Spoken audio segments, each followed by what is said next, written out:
Buenos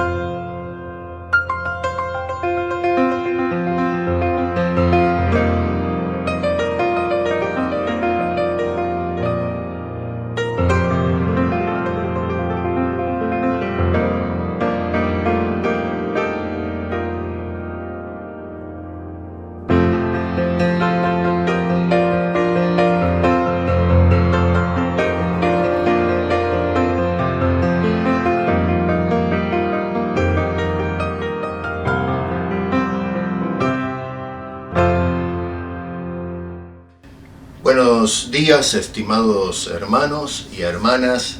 Es un gusto otra vez de tenerle con nosotros. Les enviamos un abrazo, nuestros afectos y en cada rincón del continente donde nos están escuchando.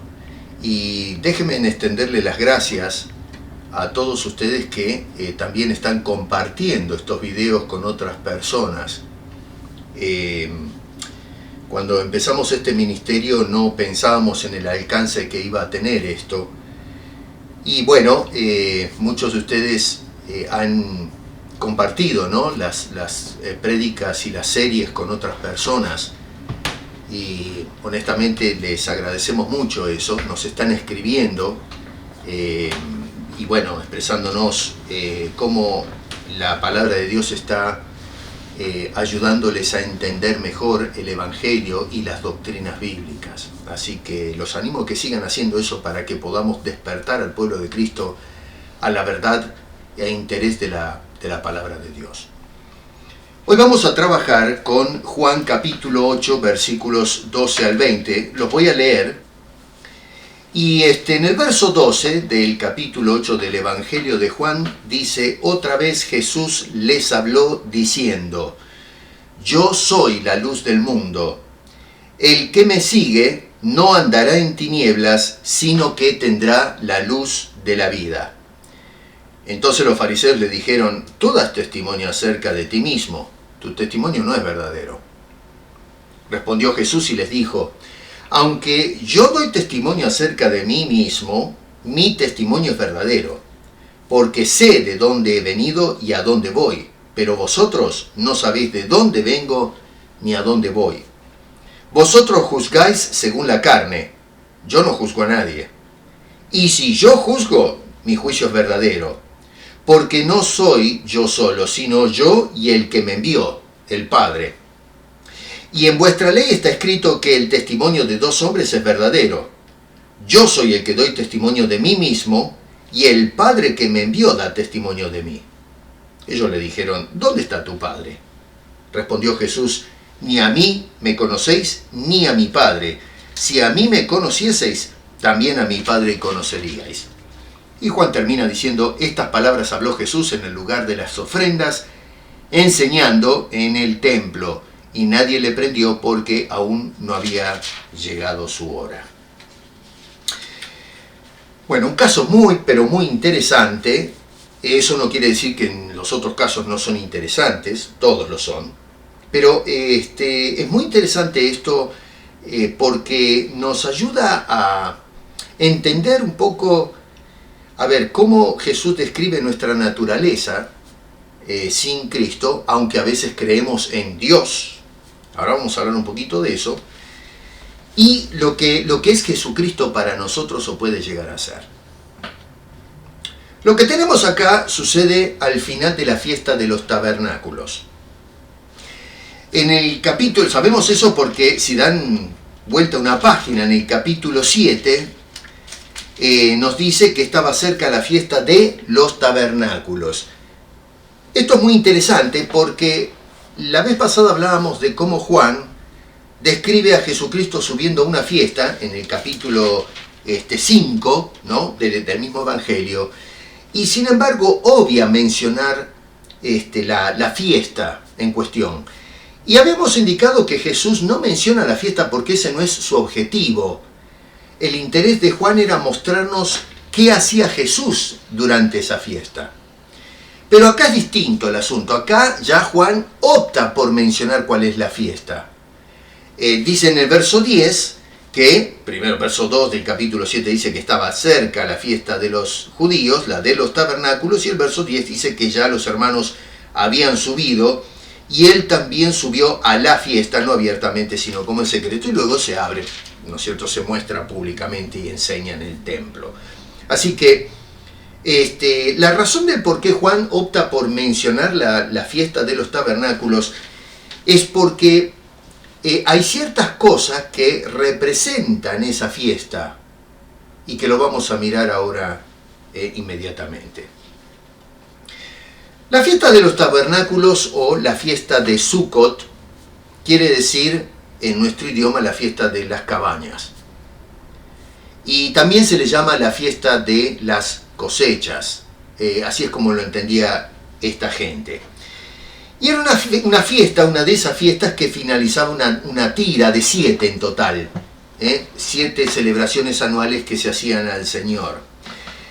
Duraba una semana, era una festividad enorme y habían agregado un día más. En realidad la fiesta tenía que hacerse en 7 días o una semana completa, pero los judíos habían agregado un día más para hacer una lectura pública de la Torá o la ley. Y es justamente el capítulo 8, verso 12, donde acontecen estas cosas.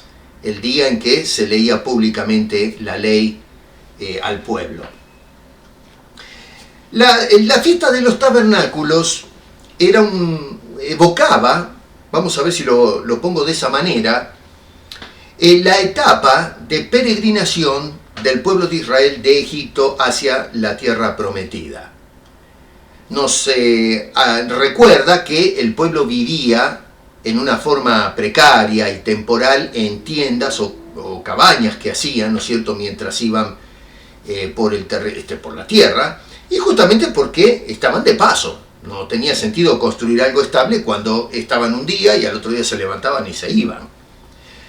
Entonces se construían estas tiendas, y por otro lado recordaba también cómo Dios había cuidado a la nación, a su pueblo, en una forma providencial. Dios siempre presente, cuidándolos, protegiéndolos, proveyendo a sus necesidades durante todo este peregrinar. Así que recordaban esto en las fiestas de los tabernáculos, y también se recordaba lo que es el periodo de la cosecha. La cultura hebrea era agrícola, ¿no? La industria era agraria, y entonces lo que hacían era construir en el campo mientras trabajaban tiendas temporales para pasar todo el tiempo allí y poder hacer el trabajo que corresponde, y eventualmente, por supuesto, la recolección de los resultados, los frutos de la tierra. En los tiempos de Jesús, esta fiesta de los tabernáculos atraía una cantidad de peregrinos que se venían acercando a Jerusalén de todas partes del mundo conocido, de la dispersión. Jerusalén estaba ubicada en una especie de monte. Si uno se paraba en Jerusalén podía mirar todo el campo alrededor. Y la gente, cuando se acercaba la fecha, ya comenzaban en los diferentes puntos del mundo de Roma a hacer los preparativos pertinentes para poder comenzar la larga peregrinación a Jerusalén. Se preparaban los bultos, se le hablaba a los chicos, se les iba enseñando de antemano todo lo que significaba lo que iban a hacer. Había una tremenda expectación, palpitaba el corazón de alegría, porque iban todos juntos a hacer este viaje de vacaciones, ¿no es cierto?, a celebrar, a cantar alabanzas a Dios y darle gracias por sus bendiciones. Se armaban los bultos, hoy diríamos las valijas, y entonces empezaba el camino, el derrotero, a caminar, ¿no? Todo el mundo caminaba. Y claro, mientras iban hacia Jerusalén, se iban encontrando en el camino con otros peregrinos que iban con la misma intención. Así que era un momento tremendo, porque se establecían lazos de compañerismo, de unidad. Iban hablando de cómo Dios los había ayudado, había un compartir testimonios. Los chicos quizás corrían por todas partes, las señoras hacían nuevas amigas, se encontraban familiares. Los que habían partido a lo mejor tenían familiares en la misma Jerusalén. Era una cosa pero impresionante. Cuando llegaban a Jerusalén, en las afueras de la ciudad comenzaban entre todos para estar preparados a armar los tabernáculos, que eran estas tiendas temporales donde iban a vivir esa semana mientras se hacía la celebración. Y por supuesto, otra vez la actitud de compañerismo, de ayudarse unos a otros, a poner los clavos en el suelo, armar las cosas, las mujeres a lo mejor preparando la comida para todos mientras los hombres trabajaban, los chicos se hacían sus amigos y corrían por todas partes, había personas que se pasaban el tiempo orando, recordando las bendiciones de Dios, y luego llegaba la noche, y la noche uno podía ver, ¿no es cierto?, normalmente cuando uno miraba desde Jerusalén todo el campo abierto, era una penumbra espesa, no se podía ver absolutamente nada. De repente alguna fogata de algún pastor que cuidaba el rebaño por la noche, allá a la distancia, pero después era todo penumbras.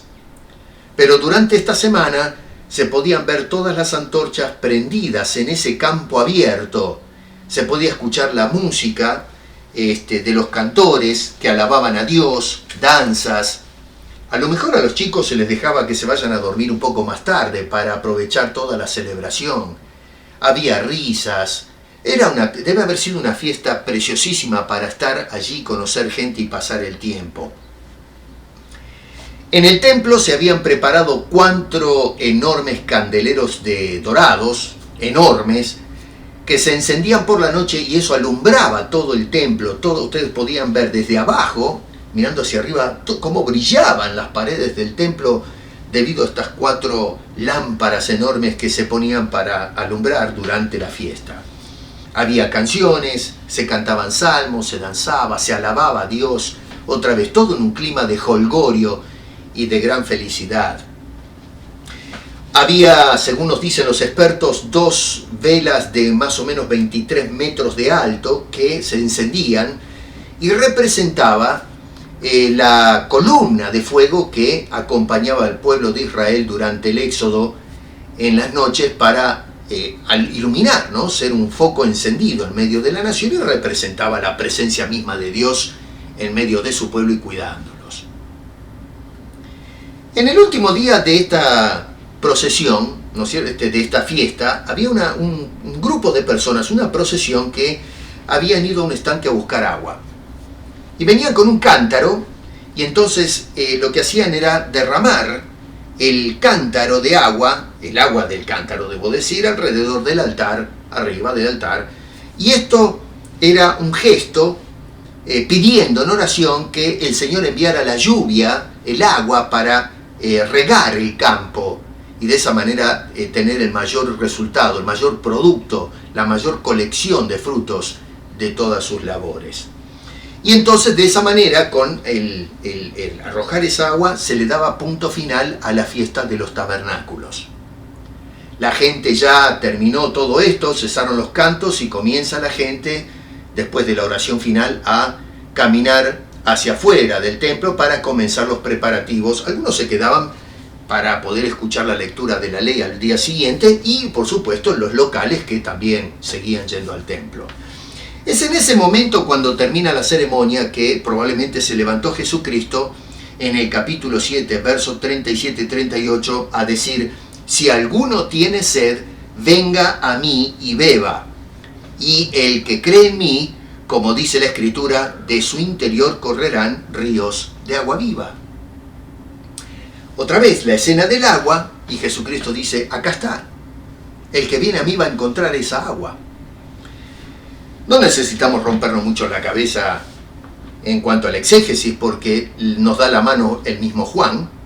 Juan escribió después este evangelio, después de todos estos incidentes, y nos puso en el versículo 39 que esto dijo Jesús del Espíritu que habían de recibir los que creyesen en él, pues aún no había venido el Espíritu Santo, porque Jesús no había sido aún glorificado.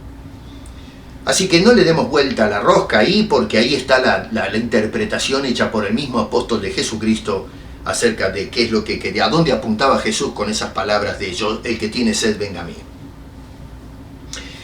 Bueno, como siempre, esto generó una división en la gente, ¿no? Había personas que decían, este es el profeta. Amiga, ¿quién hace las cosas y dice las cosas que dice este hombre? Y otros estaban en contra, especialmente los que formaban el clero. Todas estas intervenciones de Jesús incrementaba la hostilidad que tenían o mostraban hacia el Señor Jesucristo.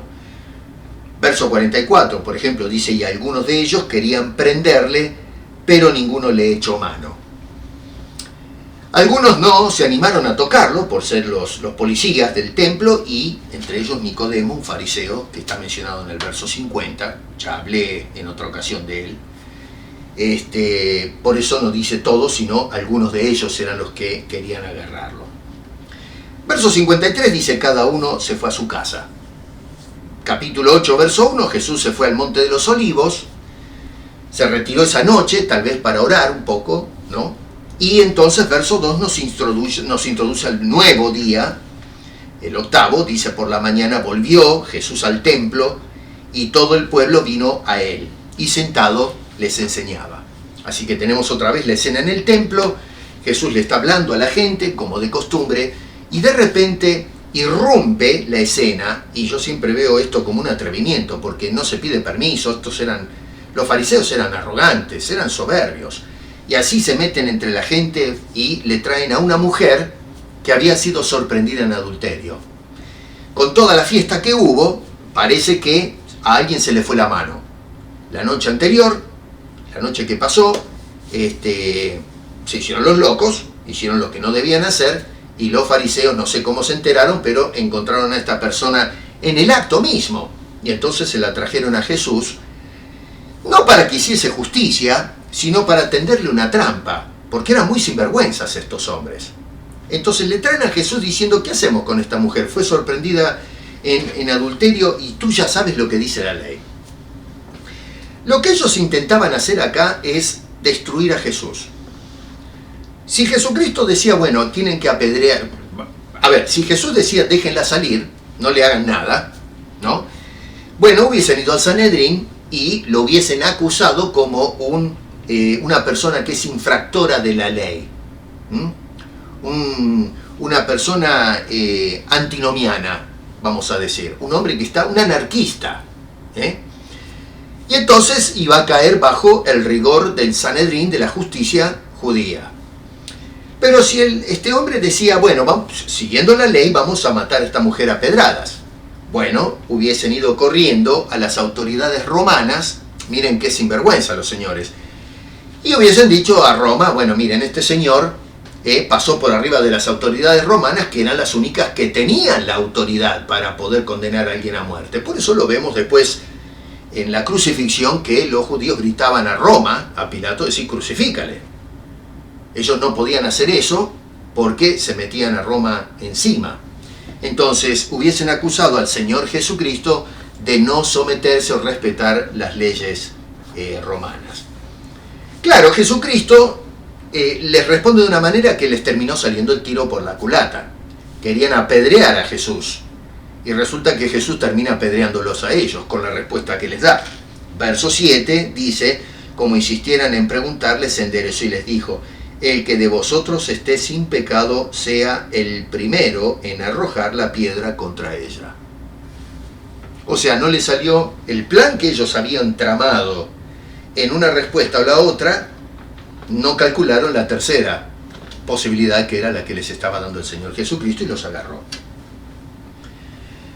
Bueno, todo el mundo ahí se disuelve, este grupo de personas que trajeron a la señora. Jesús quedó con la mujer sola, y entonces ya sabemos cómo le dice, en fin, no la perdona, le dijo, eso sí, no sigas haciendo esto.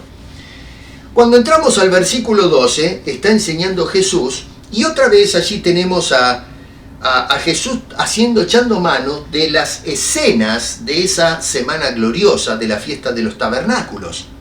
Otra vez, donde la noche era iluminada en extensión por todas las antorchas y lámparas y celebraciones. La gente ya se iba a sus casas con esa imagen hermosa de esa Jerusalén iluminada de punto a punto, de todo el campo iluminado. Y entonces Jesucristo dice en el versículo 12, yo soy la luz del mundo. Por eso es que Juan, en este caso, menciona la fiesta, porque tiene relación con lo que está enseñando. Jesús usó las visuales de la fiesta para traer enseñanzas espirituales profundas. Yo soy la luz del mundo. El que me sigue no andará en tinieblas, sino que tendrá la luz de la vida. Jesús estaba en el patio de las mujeres, que era donde se encontraba la oficina de administración de las ofrendas. Sabemos eso porque al final, el verso 20 dice, estas palabras habló Jesús en el lugar de las ofrendas, enseñando en el templo. Y noten ahora qué interesante lo que va a decir Juan acá. Porque Juan va a agregar, y nadie le prendió porque aún no había llegado su hora.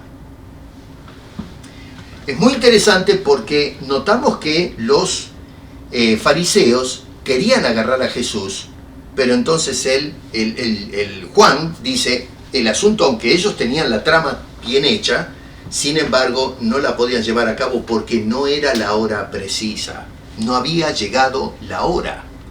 No la hora de los fariseos, sino la hora de Dios para que se den las cosas. Esto acá podemos parar un poquito, porque yo creo que acá Juan, cuando menciona, no tenía necesidad de poner este versículo 20 y mucho menos esta última parte, pero acá Juan deliberadamente, pienso yo, que nos está dirigiendo no solamente a mostrarnos en la narrativa cómo eran los hechos, sino en mostrarnos que siempre Dios es el que tiene el control de todo lo que sucede. El control y las decisiones no es de los hombres.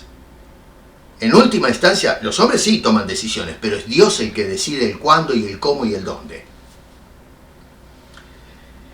Las cosas a veces suceden, hermanos queridos, cuando Dios determina que sucedan.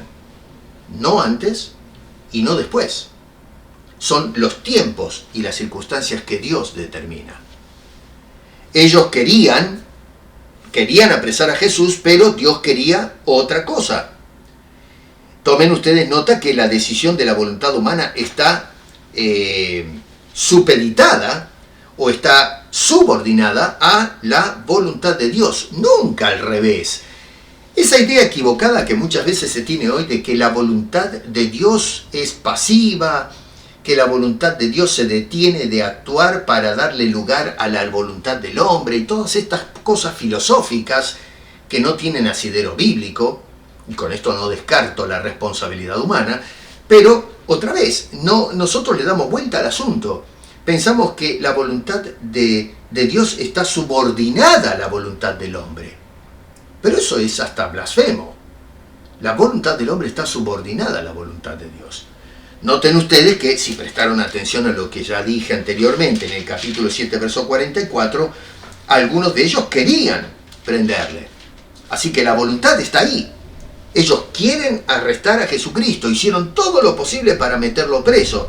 Sin embargo, aunque estaban decididos y querían, tal es así que incluso mandaron a los alguaciles para arrestar al Señor Jesucristo, sin embargo, y con todo eso, notamos que el tiempo asignado era de Dios y no de los hombres. Y no se va a hacer lo que los hombres deciden, sino lo que Dios dice. Yo pienso que esto es un aliciente para nosotros, especialmente en estos tiempos en que estamos viviendo, donde vemos que hombres toman decisiones y que tienen serias consecuencias muchas veces, que parecen perjudicarnos a todos y en el peor de los casos perjudicar la causa de Cristo. Pero cuidado, aunque los hombres quieren, Dios decide, no es al revés. No es, pero Dios quiere, pero el hombre decide. No, señor. Lo que Juan nos está mostrando acá es muy importante. Los hombres quieren, pero Dios es el que decide la hora y las circunstancias. Bueno, allí mismo, donde un día atrás se había encendido en aquellas lámparas que alumbraban a toda la ciudad, Jesucristo entonces dice, yo soy la luz del mundo. El que me sigue no andará en tinieblas, sino que tendrá la luz de la vida. Y note que cuando Juan dice allí otra vez, nos indica que esto es continuación de lo que ella había hablado durante la fiesta. Es decir, cuando habló del agua, Jesús se refería, según Juan, al Espíritu Santo, verso 39. Pero ahora noten ustedes la transición, porque en el primer mensaje de Jesús, el primer llamado, el último día de la fiesta, era para que las personas tengan la experiencia del Espíritu Santo en sus corazones. El enfoque es el Espíritu Santo, pero ahora el enfoque es hacia la persona del Hijo, hacia la persona del Señor Jesucristo, que ahora es la luz de la vida. Dice, yo soy. Así que noten qué interesante, porque Jesús debe ser glorificado primero para luego tener la experiencia del Espíritu Santo. Primero Jesús y luego el Espíritu Santo. Está puesto al revés porque la circunstancia, la forma de la enseñanza se habló del Espíritu Santo primero. Pero noten ustedes que cuando Jesús hace la interpretación nos da el orden debido de las cosas y dice, primero tiene que ser glorificado Jesucristo y entonces la experiencia del Espíritu Santo. Ojo con esto, Ojo, porque es muy común darle más importancia y prioridad al Espíritu Santo que a la persona del Señor Jesucristo. Hoy encontramos muchas veces en el culto, yo creo que no se hace con malas intenciones, pero atenti con esto, que a veces le damos más énfasis al Espíritu Santo que a la persona del Señor Jesucristo. Y noten cómo Juan nos está poniendo el orden debido de las cosas. El Espíritu Santo es el agua que refresca el alma, pero fluye en nosotros, pero la luz de la vida es en Cristo Jesús. Por eso tenemos que seguirle. Bueno, tenemos que tomar en cuenta que Jesús, en una forma implícita en ese versículo 12, nos está diciendo que todos los hombres que no tienen a Jesús, que no siguen a Jesús, la luz, andan en tinieblas. Está hablando de una condición. Todos, judíos, ¿no? En este caso los líderes y todos los demás, andan en tinieblas. Los remito al pasaje. Dice, el que me sigue no andará en tinieblas. Si no seguimos a Jesús, lógicamente entonces tenemos esa afirmación. Las personas van a andar en tiniebla. Y esto, cuidado, porque va directamente en contra de lo que creían y enseñaban los judíos. Y esto, los judíos pensaban que ellos eran la luz de los hombres. Y lo sabemos esto por un ex fariseo que había enseñado eso, pero por el Evangelio había cambiado su manera de pensar. En Romanos capítulo 2, verso 17 dice, he aquí, tú tienes el sobrenombre de judío, y te apoyas en la ley, y te glorías en Dios, y conoces su voluntad, e instruido por la ley. Noten cómo Pablo dice, ustedes están enfocados en la ley, pero la usan mal, porque dice, otra vez, instruido por la ley apruebas lo mejor, y confía que eres. No dice la ley es, sino tú confías que eres guía de los ciegos.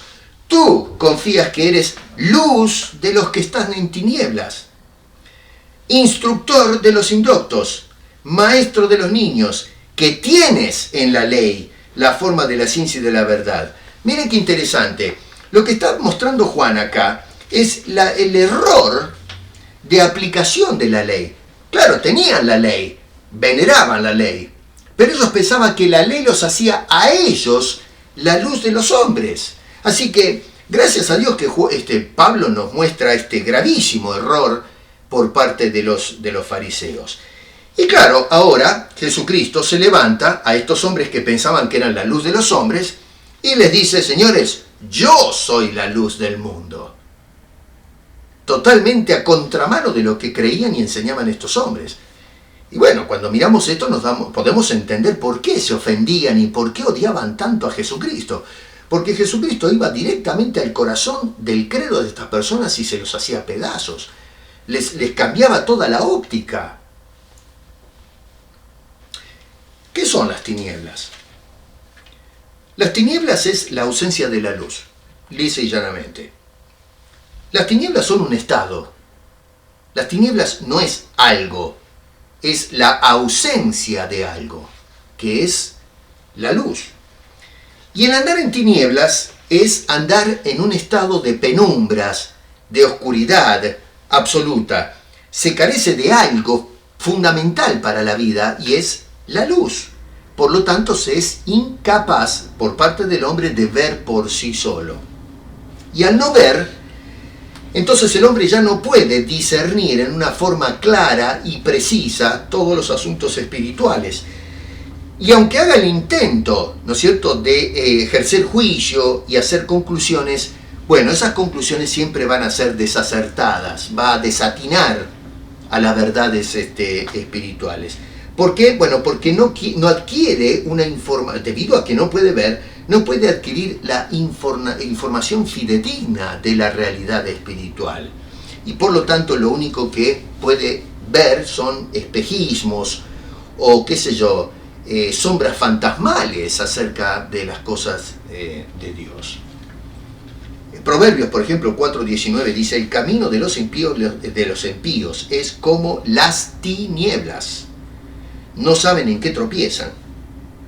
Lucas 1:79, hablando de Jesús, que Jesús vino al mundo y dice que vino para dar luz a los que habitan en tinieblas. Ya no simplemente que andan, pero andan porque viven en tinieblas, habitan en ellas y en sombra de muerte, para que guiar nuestros pies en el camino de la paz. Acá en el mismo Juan, en el capítulo 11, dice: pero si alguno anda de noche, tropieza porque la luz no está en él. El mismo apóstol Pablo, cuando escribía a los Efesios, decía: ya no andéis como los otros gentiles, porque tienen el entendimiento entenebrecido, ajenos de la vida de Dios. Jesús es la luz, no es un estado. Y quien sigue la luz, que es la persona acá del Señor Jesucristo, verso 12, ya donde está parado, simplemente por estar parado en Cristo, está antes de comenzar a dar un simple paso por la vida cristiana, ya esa persona está sumergido en la luz, está bañado de la luz. Su vida es completamente diferente.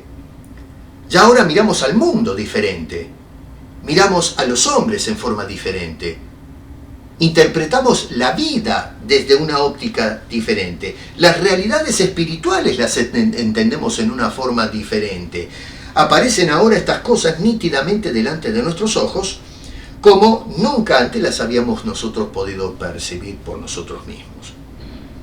Ahora, cuando comenzamos a dar los pasos de la fe en la vida cristiana, ahora ya empezamos, debido a esa luz, a ver dónde ponemos el pie y cuál es nuestro destino. Miramos con claridad.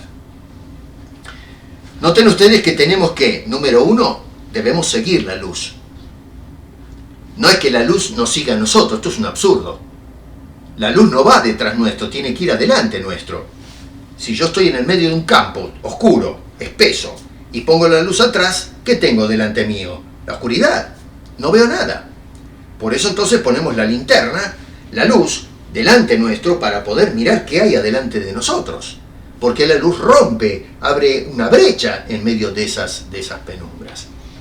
Y por el otro lado, el que sigue la luz, cuando la luz está delante nuestro y la seguimos, tenemos la luz. Esto es una realidad empírica. No puedo decir, sigo la luz pero no la tengo. No, si tú sigues la luz, la tienes. No es un a lo mejor la tienes. No, es una realidad. El que tiene a Cristo en el corazón, lo tiene.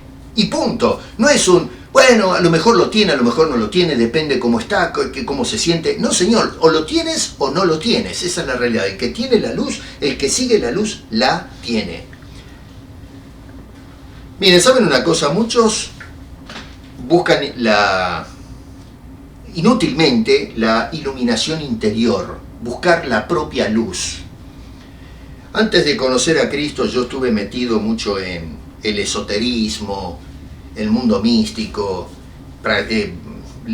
leía y practicaba el taoísmo, budismo, hinduismo, practiqué una serie de cosas que no sirven para nada, francamente. Y cada una de estas religiones o filosofías, como el budismo, tienen su definición del despertamiento interior del hombre, que si lo parafraseamos todos apuntan, le llaman diferente, lo describen, la narrativa es diferente para describir esas experiencias, pero en última instancia se busca lo mismo, esa iluminación interior, despertar el kundalini, dominar el chi en nosotros y qué sé yo, lo que usted quiera, pero en última instancia buscar esa luz que está en el hombre. Todos nosotros tenemos una lucecita que tenemos que prender o encender. Y resulta que es un tiempo perdido. Nunca nosotros vamos a poder lograr encender esa luz porque no tenemos luz. No hay luz en nosotros. Lo que en nosotros hay es penumbras, oscuridades espesas. Si no está Jesús, que es la luz de la vida, nosotros estamos en tinieblas. Para entender la luz interior, entonces, hay un montón de gente que pretende o bien convertirse en la luz o, no sé, despertar la luz en el interior. Y es una cosa totalmente imposible. Es cierto que Jesús habló en Mateo, por ejemplo, cuando predicó el famoso Sermón del Monte, dijo: vosotros sois la luz del mundo. Pero tenemos que entender esas palabras de Jesús en su debido contexto. El tema de cuando él dijo vosotros sois la luz del mundo y la sal de la tierra, estaba hablando que nosotros, está hablando del testimonio nuestro, no de que somos en sí mismo luz. Dice, vosotros sois la luz del mundo, ustedes son los testigos. La tesis de todo el Sermón del Monte es: sed perfectos como vuestro Padre es perfecto. Entonces, cuando dice que seamos luz, es reflejar la perfección del Padre a través de nuestra manera de vivir, que estamos vinculados a ese Dios, que estamos relacionados a Él.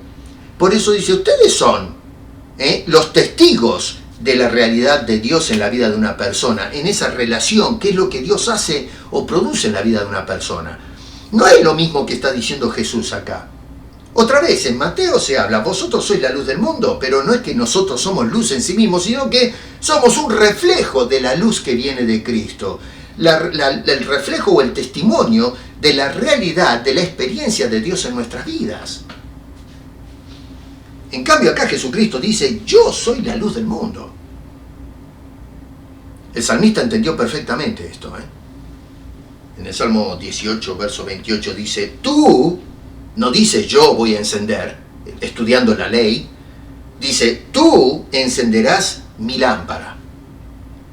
¿Y qué quiere decir esto? Bueno, el mismo salmista nos da la respuesta de qué quiere decir en la segunda parte, cuando dice, Jehová mi Dios alumbrará mis tinieblas. Y eso es justamente lo que vemos representado en la actitud de estos escribas y los fariseos acá, que, en fin, por su actitud, por su respuesta, realmente andan en tinieblas. No pueden ver, pero escúchenme, tienen la luz adelante de ellos, la luz de la vida, y no la ven. Usted imagínese que tiene una lámpara delante suyo, le dicen, ¿la ves la luz? No, no hay ninguna lámpara. Bueno, eso es lo que está pasando acá. Están delante de la persona misma de Jesucristo y no pueden ver la luz que irradia de su sabiduría, de su poder, de sus palabras, de sus milagros. Nos dice allí en el versículo 13, entonces los fariseos le dijeron, tú das testimonio acerca de ti mismo. Tu testimonio no es verdadero, no sirve para nada. Noten que interesante, porque los fariseos no están respondiendo a lo que acaba de reclamar Jesucristo. Yo soy la luz y ustedes están en tinieblas. Y en lugar de agarrar a Jesús y decir, bueno, a ver, explícanos, ¿en qué sentido tú eres la luz y nosotros, cómo dices que andamos en tinieblas si tenemos la ley? Y tratar de dialogar con el Señor, más allá que estén o no estén de acuerdo con lo que está diciendo, pero le pasan de largo. A donde apunta Jesús no le dan ni 5 de la hora, se salen de las vías y lo que hacen es lanzar un ataque personal con el Señor Jesucristo diciendo, tu testimonio no vale ni medio. No sabemos realmente de qué estás hablando, tu testimonio no es verdadero, no tiene sustancia. Claro, como Cristo da testimonio de sí mismo, no es válido porque la ley estipulaba que un testimonio para ser verdadero tiene que ser corroborado por algún testigo que avale lo que la persona está testificando. Entonces Jesús, según la ley, no puede ser testigo de sí mismo. Necesita que alguien avale lo que está diciendo. Así que no tiene méritos. Por lo tanto, lo que están diciendo en otras palabras estos señores es: tú dices esto, pero nosotros no lo vemos así. Lo vemos de otra manera. Mira, déjenme decirles una cosa. Si nosotros entramos con una persona en un cuarto oscuro, completamente oscuro, y entramos con una lámpara, y le decimos a la persona: mira todo el cuarto que iluminado que esté, la persona dice: ¿qué cuarto? ¿Qué lámpara? El hecho de que la persona no crea que existe la lámpara encendida en ese cuarto oscuro no niega la realidad de que la lámpara está ahí encendida iluminando el cuarto. El hombre es un insensato, o es un loco, o está ciego. Pero el hecho de que sufra de estas cosas no elimina la realidad de la lámpara. El hecho de que estos señores digan: tu testimonio no es verdadero, no elimina la realidad de que Jesucristo es la luz del mundo. La respuesta de Jesús, como siempre, es explosiva, directa, hasta el punto que los deja sin palabras. No pueden retrucar a Jesucristo acá. Y bueno, dice en el versículo 14: aunque yo doy testimonio acerca de mí mismo, mi testimonio es verdadero. ¿Por qué? Porque sé de dónde he venido y a dónde voy, pero vosotros no sabéis de dónde vengo ni a dónde voy. Jesús apela en primer lugar a su procedencia y a su destino con la respuesta a esta. Jesús le dice a estas personas: yo soy lo que soy. Cuando les dice: yo sé de dónde vengo y a dónde voy, le está diciendo: yo sé lo que soy. A mí no, ustedes no podrán, que ya no crean, pero eso no cambia la realidad de que yo sé lo que soy. Soy lo que soy. No puedo negar ese asunto. No puedo ser otra cosa de lo que soy. Si yo dijese que soy otra cosa de lo que es mi naturaleza, entonces sí sería un mentiroso. Estaría dando un falso testimonio. Miren, Tom Peters es un británico que se convirtió en el primer hombre transespecie que, hasta donde sabemos, ¿no?, que se presentó al gobierno presentó una petición para que se lo reconozca oficialmente como un perro dálmata. Y yo sé que causa a lo mejor un poco de risa esto, pero es cierto, existe el caso este. Búsquenlo en el internet porque es interesante. Este hombre ladra como un perro, come como un perro, tiene un collar, ¿no?, de perro en el cuello, camina como un perro, se viste, es risorio verlo con el disfraz, era un disfraz de perro dálmata, con cola, orejas, la trompa del perro, una cosa, pero yo no sé si me da lástima o risa, no sé qué pensar. Pero en definitiva, la realidad es que debajo de ese disfraz, que se trata en definitiva de una disforia de género, que es un problema psiquiátrico, lo que tenemos es un hombre. A mí, si la persona quiere caminar como un perro, quiere comer como un perro, quiere ladrar como un perro todos los días, está bien, hágalo. A mí, usted es dueño de hacer lo que se le da la gana. Pero el hecho de que usted ladre como perro, coma como perro, y camine como perro y tenga un collar de perros en el cuello, no lo hace un perro. El hombre debajo de ese disfraz es un hombre. Basta con sacarle un análisis de sangre para hacer un estudio genético y lo que va a decir no es, el estudio genético no va a decir: bueno, pero que este señor es un perro dálmata. No, señor. El estudio genético va a decir: es un hombre, como usted y como yo. Así que no interesa lo que el hombre diga, no podemos cambiar la naturaleza. Lo que estos hombres digan Jesús no es lo que dice ser, no cambia la realidad de su procedencia y su destino. Dice: Jesús vino del cielo y voy al cielo de nuevo. Nosotros pensamos que nuestro testimonio de negación es más poderoso que la naturaleza o realidad de Jesucristo. Usted puede pensar y creer lo que usted quiera, pero no puede alterar o cambiar la realidad o la naturaleza del Señor Jesucristo. Cuando le dijo: yo sé de dónde vengo y a dónde voy, está diciendo: yo sé lo que soy, yo sé quién soy. Si Jesús hubiese dicho: yo soy un fariseo, de la orden de los fariseos, tendríamos un problema. porque tendríamos a un Jesús que está mintiendo. Pero no, él dice, mi testimonio es verdadero. ¿Por qué razón? Dice, porque yo sé de dónde he venido y a dónde voy. Yo sé de dónde, en mi caso personal, a ver, yo sé de dónde vengo. Yo sé que soy oriundo de mi país del sur, Argentina, de Buenos Aires. Y si viene una persona y dice, no, usted es uruguayo, o usted es mexicano, o usted es un yanqui. Bueno, usted diga lo que usted quiera, pero yo sé de dónde vengo, usted no. La única manera de usted saber de dónde vengo es o miró mis documentos, mi partida de nacimiento, o es porque yo le dije a usted de dónde vengo, o alguna persona que me conoce de dónde vengo, pero usted por usted mismo no lo sabe. Ahora, hay dos palabras interesantes, ¿no?, que se traducen como saber, Acá dice, yo sé de dónde vengo. Una palabra en el idioma en que se escribió el Nuevo Testamento es ginosko, y la otra es oida.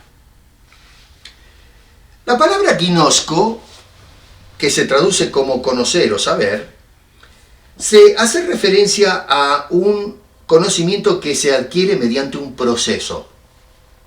Agarramos algo, lo estudiamos, lo observamos, lo tocamos, hacemos conclusiones, afirmaciones y negaciones, y en fin, vemos el peso, el color, y a medida que vamos haciendo el estudio de la cosa, vamos adquiriendo conocimiento. Bueno, esa es la palabra ginosko, conocer o saber.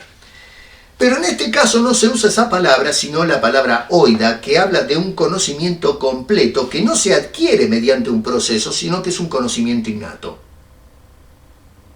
Por ejemplo, yo sé que soy, citando un poco a Descartes, si quieres, ¿no?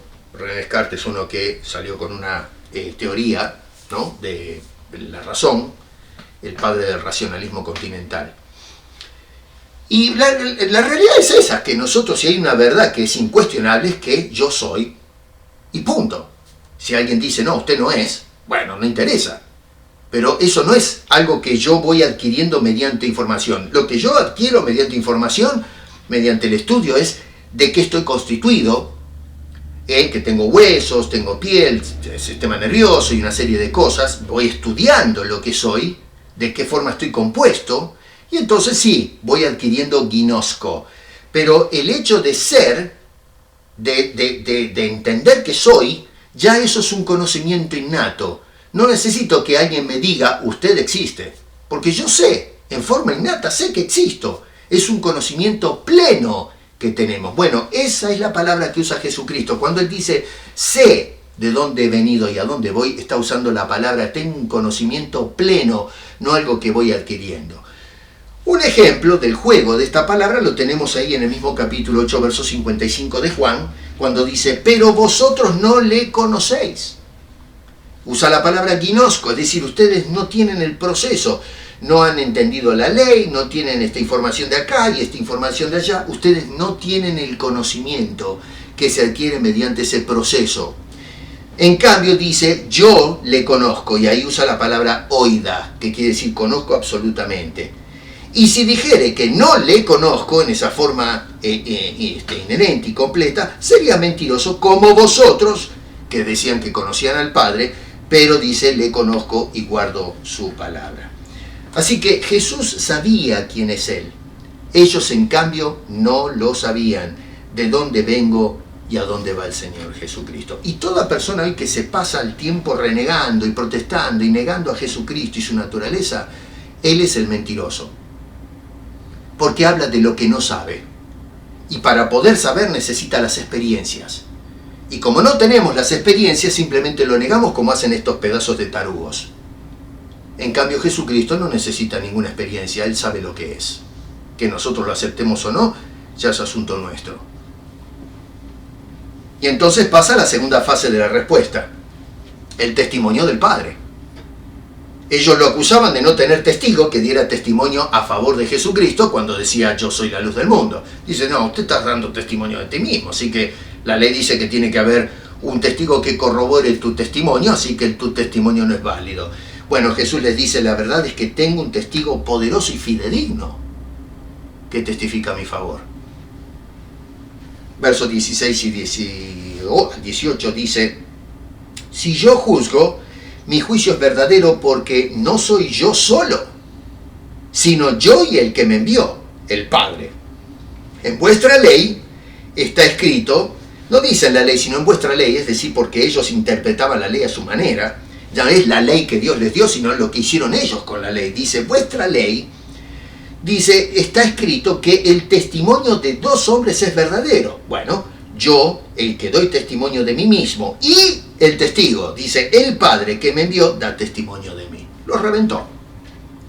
Tú no tienes testigo. Sí, señor, acá está mi testigo. A ver, peleen con ese testigo, peleen con Dios. Bueno, la respuesta de ellos, como siempre, es a un nivel bajo, inculto, patotero, hasta cierto punto demoníaco. El otro día hablábamos de cómo ellos decían, nosotros no somos hijos de fornicación, poniendo en tela de juicio la integridad moral de María porque no se sabía de quién había quedado embarazada. Acá en este caso noten ustedes que le dicen al Señor Jesucristo, ¿dónde está tu Padre? ¿Por qué? Bueno, porque no se sabía quién había embarazado a María. José era el padre legal, es decir, el padre adoptivo, pero se pensaba de que, bueno, esta mujer, en fin, la perdonamos. Debía de haber muerto a pedradas, pero bueno, José la tomó en el seno suyo y fenómeno, lo toleramos. Pero ¿quién es el padre de este tipo, de este carpintero? ¿Dónde está tu padre? ¿Quién es ese señor? Bueno, entonces Jesús ahora culmina haciendo un juicio certero y tremendo y justo además en el verso 19 en la segunda parte.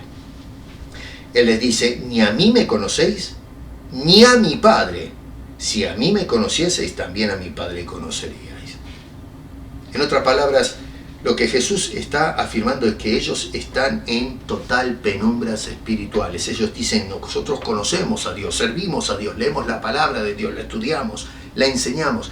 Jesús les está diciendo, no señor, ustedes no conocen a Dios. Ustedes están en tinieblas, las tinieblas espirituales, volviendo otra vez a la idea del versículo 12. 3 cosas sacamos de todo esto para ir cerrando. Número 1, si quieres salir de las tinieblas y experimentar la luz de la vida, debes seguir a Cristo. No debes seguir a los charlatanes como los judíos o los apóstoles contemporáneos o los profetas que te dicen, síganme a mí, que yo lo voy a llevar, yo tengo la luz. No, tú tienes que seguir. Si quieres salir de esa ignorancia, de esa opresión espiritual, tienes que seguir a Cristo. La segunda cosa es que el testimonio de Cristo, no de los hombres, es el verdadero. Jesucristo dio testimonio de sí mismo y está dando testimonio de nosotros cuando dice que andamos en tinieblas. Y número 3, si no conoces a Cristo, no conoces al Padre. Eso de que yo creo en Dios, pero tiramos a Jesús por la ventana, no va. Jesús mismo dijo, si tú no me conoces a mí, no conoces al Padre. Esta semana fuimos con mi esposa a visitar a mi hija mayor, que tiene 2 hijos, y una hija mayor y un chico, un nene. Y mi hija, mi nieta, me agarró en un momento dado y me dijo, vení abuelo, te voy a mostrar algo. Y sacó un papel, ¿no es cierto?, de más o menos este tamaño, y me mostró cómo lo había pintado, había hecho un arco iris medio raro, con un montón de colores que nada que ver con el arco iris, marrón y qué sé yo. Pero bueno, la nena estaba contenta mostrándole al abuelo su obra de arte, ¿no? Pintó todo el papel. Le digo, está muy lindo, querida, qué buen trabajo que hiciste. Me dice, bueno, pero vení. Y entonces me agarra de la mano y me lleva al baño. Y cierro la puerta.